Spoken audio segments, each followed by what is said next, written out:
Phone tapping case దర్యాప్తులో కీలకంగా మారిన శ్రవణ్ రావును పోలీసులు నాలుగోసారి విచారిస్తున్నారు. ఇప్పటికే 3 సార్లు శ్రవణ్ రావును విచారించిన దర్యాప్తు బృందం తాజా పరిణామాల నేపథ్యంలో మరోసారి విచారణకు హాజరు కావాలని ఆయనకు నోటీసులు జారీ చేసింది.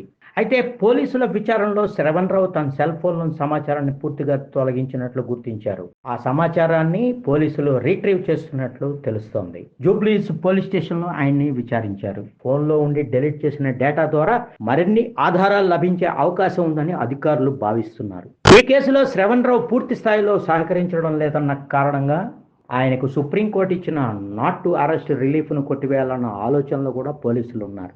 గత బీఆర్ఎస్ పాలనలో ఫోన్ ట్యాపింగ్ అంశం ఓ సంచలనం. అప్పటి ప్రభుత్వం ప్రత్యర్థి రాజకీయ నేతలపై, వ్యాపార వర్గాలు, సెలబ్రిటీలపై ఫోన్ ట్యాపింగ్ చేసిందనేది ప్రధాన ఆరోపణ. ఇప్పటికే ఈ కేసులో లింకులున్న కీలక అధికారులు జైలు ఊసలు లెక్క పెట్టారు, కేసులను ఎదుర్కొంటున్నారు. ఇక ఫోన్ ట్యాపింగ్ వ్యవహారంలో శ్రవణ్ రావు పాత్రపై మరింత లోతుగా విచారణ కొనసాగుతుంది. ఈ నేపథ్యంలో ఆయన నోరు విప్పితే కేసు కాస్త మలుపులు తిరగనున్నట్టు తెలుస్తుంది. ఫోన్ ట్యాపింగ్ అంశం బయటపడిన వెంటనే శ్రవణ్ రావు విదేశాలకు పారిపోయారు. కోర్టు ఆదేశాలతో మార్చి 29న ఆయన విదేశాల నుంచి హైదరాబాద్ చేరుకున్నారు. ఈ క్రమంలో ఇప్పటికీ 3 సార్లు సిట్టు విచారణకు హాజరయ్యారు. తాజాగా 4వసారి కూడా ఆయన ఎంక్వైరీకి హాజరయ్యారు. తాజాగా 4వసారి విచారణలో శ్రవణ్ రావు ఫోన్లోని డేటాను అధికారులు రీట్రీవ్ చేస్తున్నారు.